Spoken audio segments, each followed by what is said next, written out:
Hello everyone, and welcome to the One Community Project's weekly webinar series brought to you by ProviderSearch.com.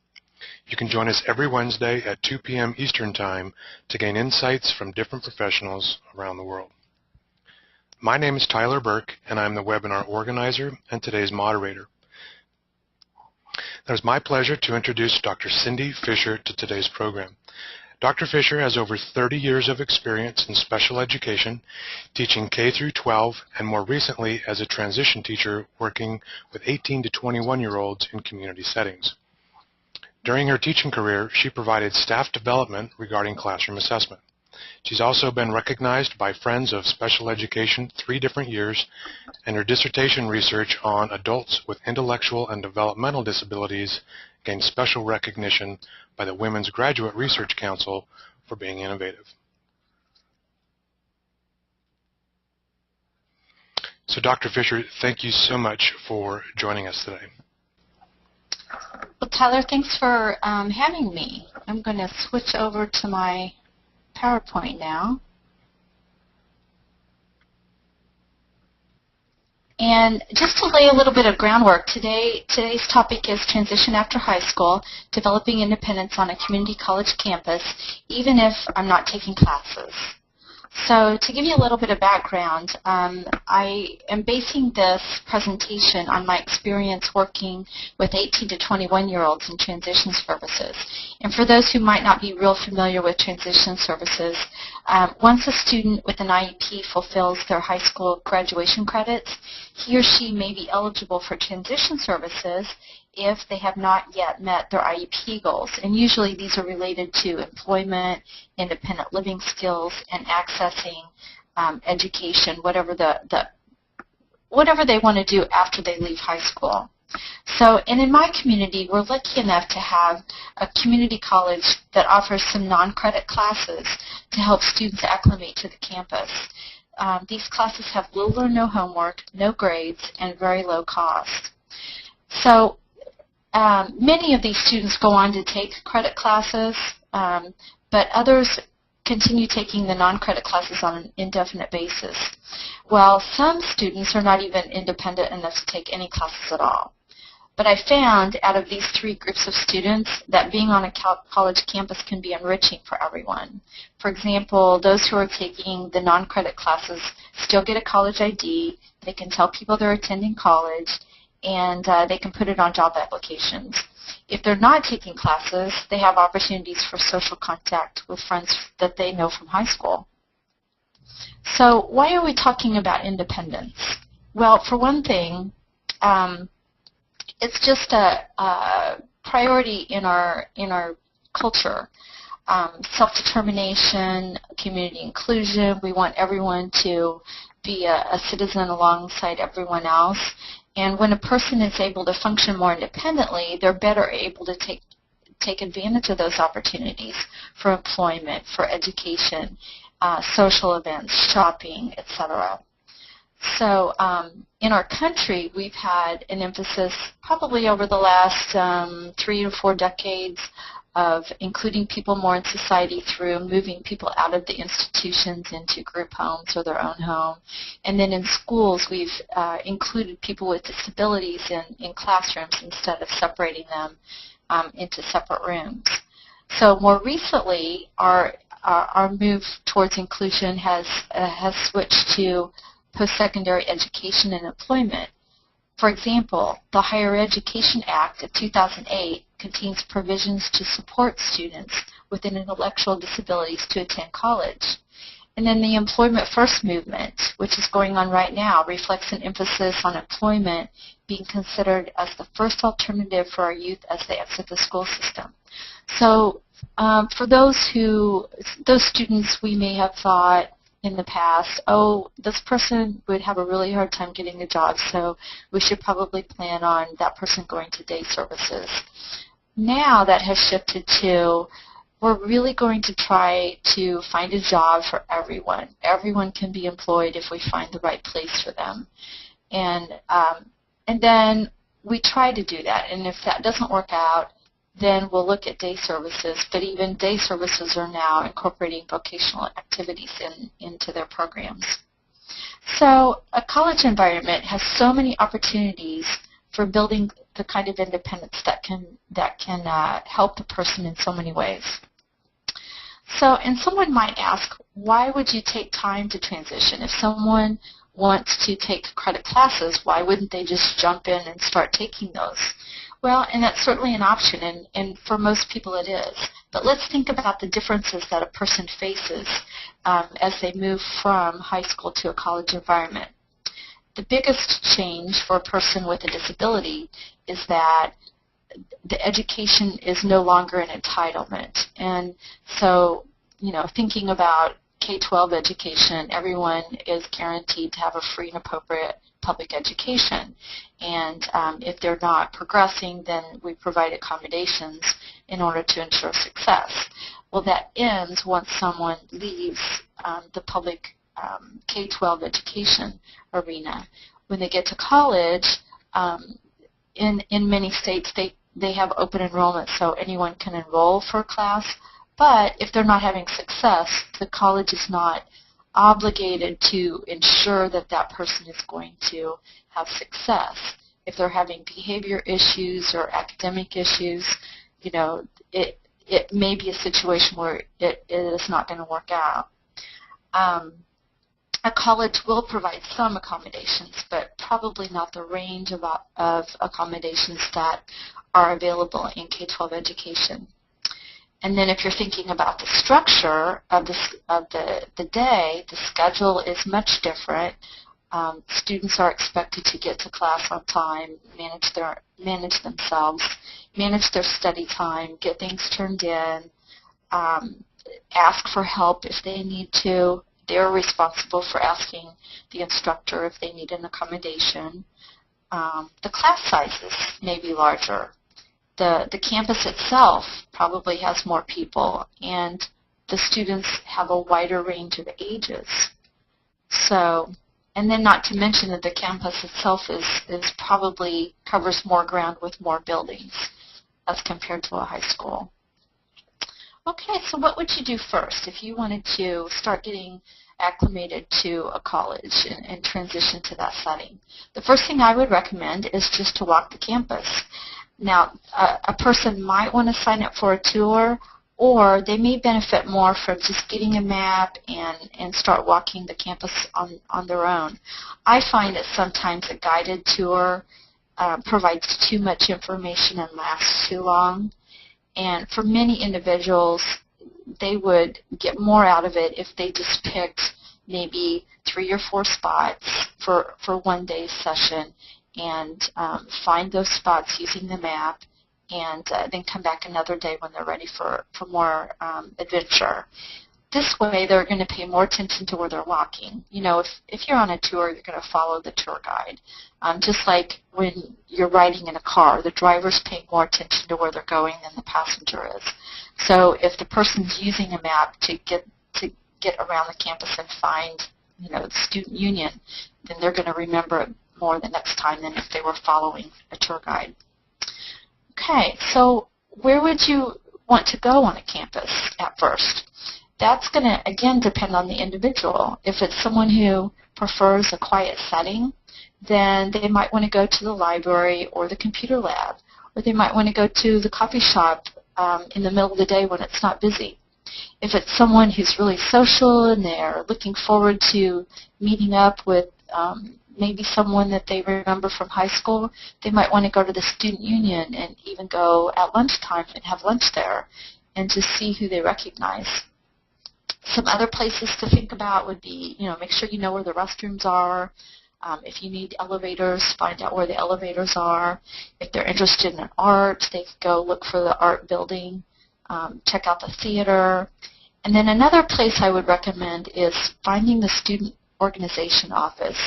This is where you're going to find the student leaders on campus. And the responsible people, are going to be trying to lead the college and and plan activities for students. So this would be a great place to make some contacts and find out, is there a volunteer program on campus? So is there a volunteer who could maybe buddy up with this individual? or is there someone who may be able to provide a ride in exchange for some gas money? Or if you're looking for a paid provider to be a companion for the person, this might be a place to find out just who you're looking for. Okay, and a big thing of being on college campuses is just hanging out, so they can see, what do people do in between classes. They've got laptops with them doing homework. They might be sharing a conversation or some pictures with a friend. They might be just sitting there by themselves. They might be in the union having something to eat, etc.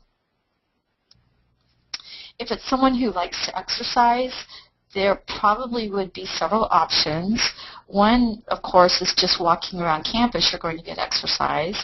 There might be an outdoor track that is open to the community that the person would want to use.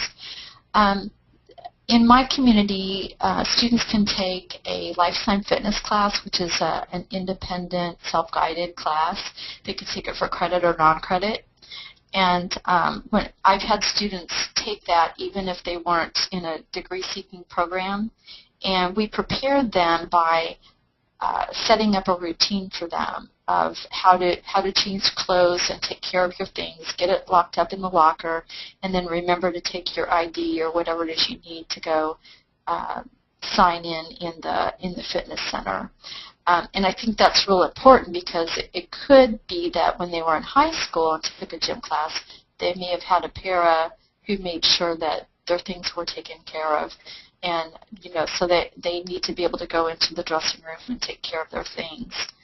So, and not lose their phone or their wallet or whatever. So, and I really like this idea because it's a great way for students to participate on campus without worrying about the pressure of an academic class. Okay, there may be a club that's open to the community. If there's a greenhouse on campus, you might check and see if there's a community gardening club available, and they may allow volunteers.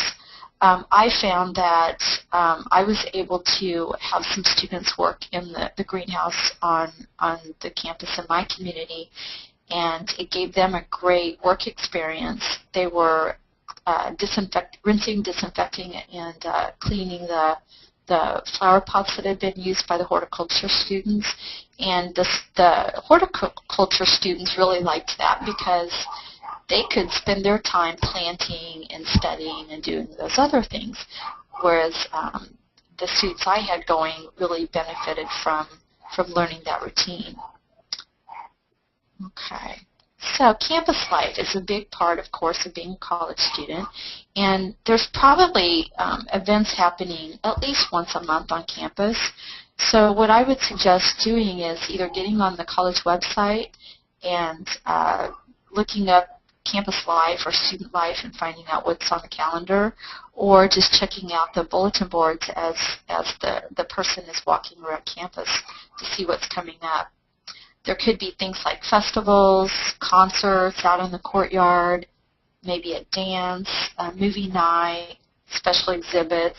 So these are just kind of informal, low-pressure ways for them to watch people enjoy music and participate in a relaxed manner with other people their age. Safety is always going to be a concern, no matter where you are, and that includes college campuses. To address safety issues, I would suggest that you check out the posters that are on campus. There are probably some like tornado or fire alarm situations or informational posters that are posted possibly by the elevators, or you could just find out, where they're posted. And they're all going to look a little different, so that would be a great thing to practice while you're on campus. Just see where the emergency exits are, if there's a storm shelter in your community, depending on the part of the country you're in, and see where you would go for that. As far as emergency phones go, many campuses will have a phone posted in the outside areas where students walk. The ones I'm familiar with are on blue poles, and then there are also some red phones in the hallways of the buildings. So that would be something to check out. You know, what are the emergency systems on your individual campus? Check out what are the emergency and non-emergency phone numbers. Does campus security have a special phone number? Is there a college operator? Or have you made a connection with someone while you've been on campus and asked them, hey, could I call you if I ever have a question about something?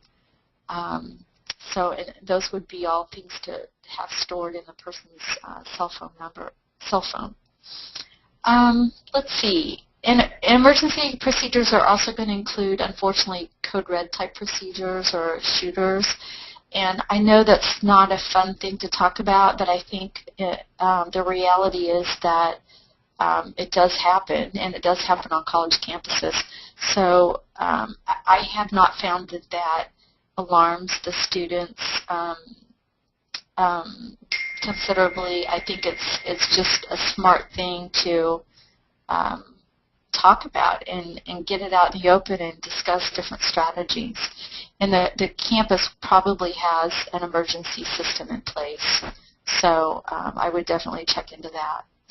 As far as safe habits go, I would talk about what's the best pathway if you're going, say, from one building to another. Are you going to take the sidewalk that goes behind a building, or are you going to take the sidewalk that goes through the center of campus where lots of people walk? Another thing would be handling your money. Is the person pretty good about keeping track of their wallet, or do they tend to set it on a counter and while they're getting their things together? How are they handling their cell phones? Do they keep it in a safe area just like they did with their wallet?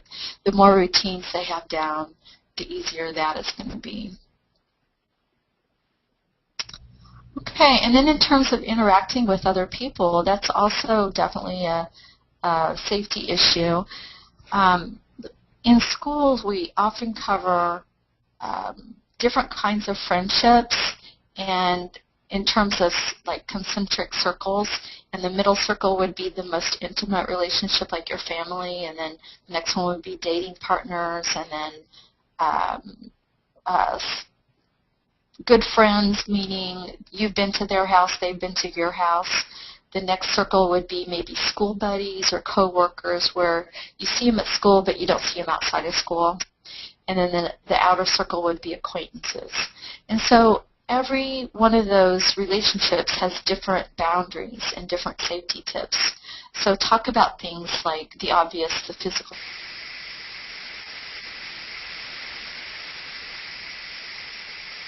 Okay, and when is it not? When is it okay to hold hands, and when is it not?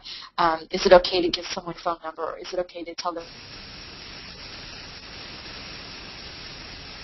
Okay to ask other people for money? Is it okay to take pictures of other people? Is it okay to let them take pictures of you? Do you share pictures via text or on social media? All of those things are tips that we're going to talk about all the time with our young adults. So we want to make sure that they're as prepared as possible, so that they're not learning through crisis, but learning probably more so from us as adults, as caretakers, than they are from their peers, because they're not always interacting with their peers as much. So it's important that we remember all those things that they need to learn. Okay, so finally, my last slide. If the person is definitely interested in taking credit classes, then they can they could take a semester to get acclimated, and then take that time to walk through the admissions process. And for those who haven't been to college recently, it's a longer process than enrolling in a high school or an elementary school, where you go one time and you're enrolled for school. college level, there's a process to go through that you would need to check the college website about. You're probably going to need to take a placement test, meet with a counselor, get your transcript sent, have your IEP sent if you want to share that, and then figure out what classes you're going to take. So all those steps can take, several weeks. So that's a great way to spend a semester while you're just getting acclimated to the campus, and it gives you a reason to go to campus for the various appointments. So just to sum up, my intent was to provide several ideas for developing some independence and as well as helping individuals feel like they're still a member of society and they're going to college if that's important to them. So I hope that I've given you some things to think about. Yeah, we are doing great on time here. We did have a couple questions come in. Veronica was wondering if there are colleges for special education students, and I believe she meant probably solely special education students or for students with developmental disabilities. Is that, are there those types of schools? I don't believe there are schools just for people with disabilities. There are several programs across the country.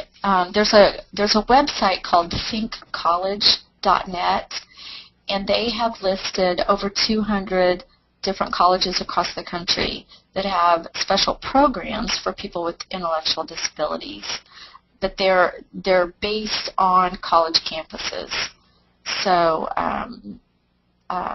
and they have just all types of programs. It might be a program just for a few people. It might be a program that supports, a couple dozen students. Some are residential, some are not. Some are more integrated into campus, some are not. So it's best just to go ahead and check out that website, and they're very helpful in helping parents figure out, what's a good fit for their child. And you said that website was thinkcollege.net. .net.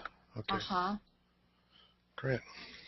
Well, Veronica, I hope that helped. What about classroom accommodations, or do colleges allow assistants or maybe providers to attend class with the students? In my experience, this is how it works. If the person has a physical disability where they need companion support to take care of their physical needs, then they're able to accompany the person in class, but they have to pay for a seat. So they have to pay double the enrollment fees because they're taking a seat. If it's someone who is used to having maybe a note taker or someone to keep them on task or someone to help them stay calm, the colleges are not going to allow that in my experience. So the answer to that would be no in most cases.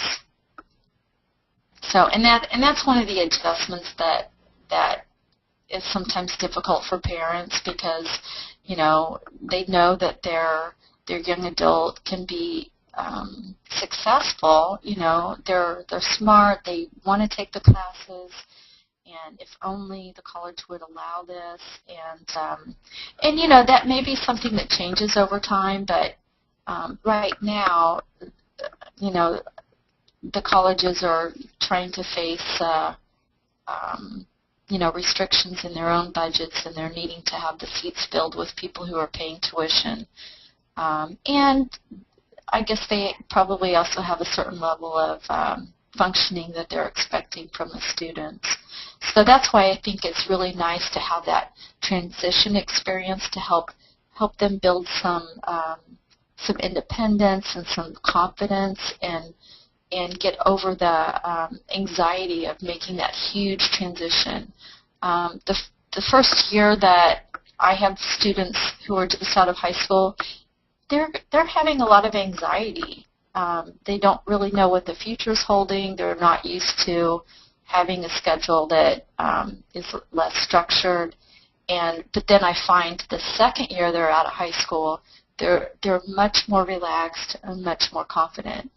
So that's why I wanted to do this talk and encourage people to have the person go on campus and have all these experiences and let them grow and build that confidence level.